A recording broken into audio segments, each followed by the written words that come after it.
नमस्कार दोस्तों, मैं हूं वंदना भारती और आप देख रहे हैं commodity insights evening edition 8 of December.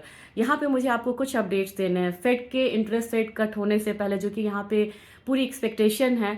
Gold और सिल्वर एक दायरे का कारोबार कर रहा है और दायरे का कारोबार आज देखा गया है क्रूड ऑयल में भी, और नेचुरल गैस में यहाँ पे एक बिकवाली आती हुई हावी होती हुई देखी गई है।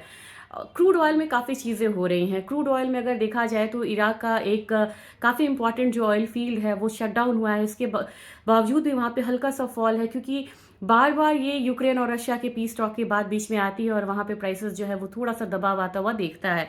तो मेरे ख्याल से 58.73 के करीब यहाँ पे ट्रेडिंग हो रही है, 0.6% डाउन साइड है। हमारा बाजार जो है ऑयल में ये 5350 के करीब ट्रेड हो रहा है।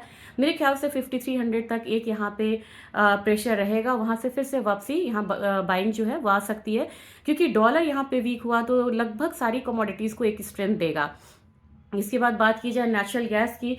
नेचुरल गैस में देखा जाए तो यूरोप का जो नेचुरल गैस फ्यूचर्स है, वहाँ पे हम लोगों ने काफ़ी ज़्यादा एक डाउनफॉल आता हुआ देखा है, दबाव आता हुआ देखा है, जिसका प्रेशर यहाँ पे हल्का सा नाइमेक्स के नेचुरल गैस से भी पड़ा है। हालांकि नाइमेक्स का नेचुरल गैस पूरी तरीके से यूरोप के नेचुरल गैस को फॉलो नहीं करता है, जो कि टीटीएफ है।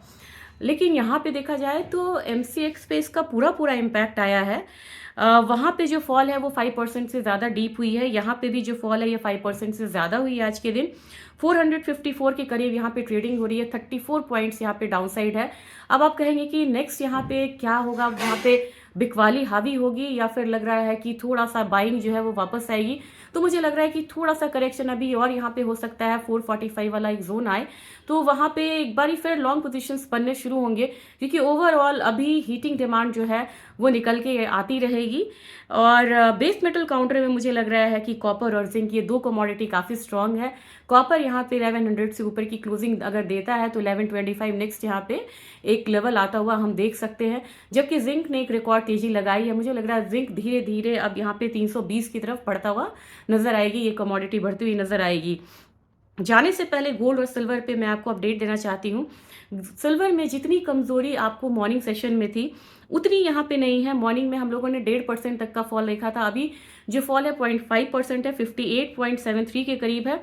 57.5 से नीचे अगर सिल्वर आती है तो जाके हम यहाँ पे कहेंगे कि फर्दर फॉल यहाँ पे देखने को मिलेगा, और लगभग फिर जो लेवल बनेगा नीचे आने का वो $56 बनेगा।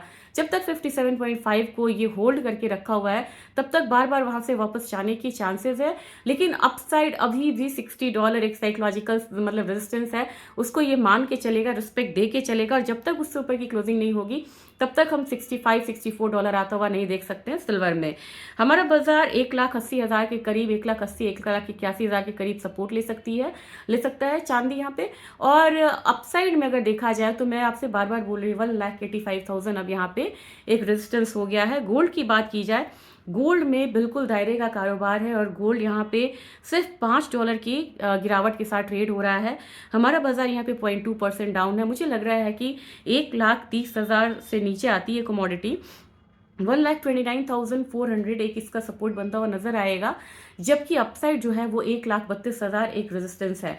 तो ये कह सकते हैं कि फेड से पहले एक दबाव दिखा जा रहा है कमोडिटी काउंटर में, लेकिन ओवरऑल देखा जाए तो निचले स्तर पे फिर से जो बाइंग की गुंजाइश है वो second half of this week बनता हुआ नजर आ सकता है। ये आज का अपडेट है, होप सो आप लोगों को ट्रेडिंग में ये मदद करेगा, लेकिन ये हफ्ता काफी क्रूशियल, इसलिए पोजीशन कैरी फॉरवर्ड ना करें, ये बेहतर रहेगा। Thank you and good night.